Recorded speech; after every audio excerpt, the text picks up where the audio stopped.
শুভ সকাল বন্ধুরা, আমার চ্যানেলে তোমাদের স্বাগত। আজকে ভিডিওটা শুরু করছি সকাল থেকে। আজকে না সকালে উঠতে অনেকটা দেরি হয়ে গেছে, প্রায় 8টার কাছাকাছি আজকে উঠেছি। এতটাই দেরি করে ফেলেছি বুঝতে পারিনি। কেন তো আগে একটু উঠলে না আকপাক করে কাজগুলো সারতে হয় না, অনেকটা হাতে সময় থাকে। তো সকালবেলা প্রথমেই উঠে মেয়েকে খাইয়ে দেখো দোলাতে ঘুম পাড়িয়ে দিয়েছি। ওই বাইরেটা দোলায় যদি দিই না, ও একটু ঘুমোয়, আর আমি তার ফাঁকে ফাঁকে ছুটে ছুটে কাজ সেরে নিই। না হলে ও যদি ঘুম থেকে একবার উঠে যায় আর আমায় যদি কাছে না দেখতে পায়, ব্যাস চিৎকার কাকে বলে, চিৎকার করে করে আমায় ডাকবে। আর ও যখন ছোটো থেকে না এই বাড়িতে আসার পর থেকে, হসপিটাল থেকে এখানে আসার পর থেকে ও এই ছাদেই থেকেছে। যেহেতু শীতকালে হয়েছে, ছাদে রোদ আসতো, তো এখানেই ও থেকেছে। তো এই ব্যাপারটা ওর না এখানে থাকতে বেশ ভালো লাগে।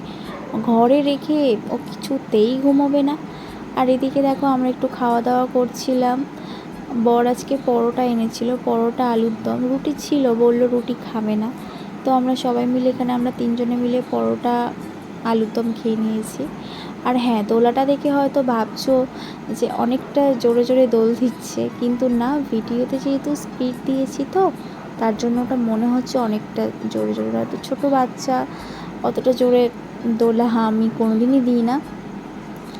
আর এখানে খেতে খেতে তারপরই তো মেয়ে ঘুম থেকে উঠে গেছে। ঘুম থেকে উঠে ও কিছুতেই আর দোলায় শুয়ে থাকবে না। তারপর ওকে কোলে করে নিয়ে একটু ছিলাম, তারপর ওর পাপা ওকে নিয়ে নিয়েছে, না হলে ও খেতে দেবে না। এখন বড় হয়ে গেছে, আমরা যাই খাবো আর কি, ওর ওটাই চাই।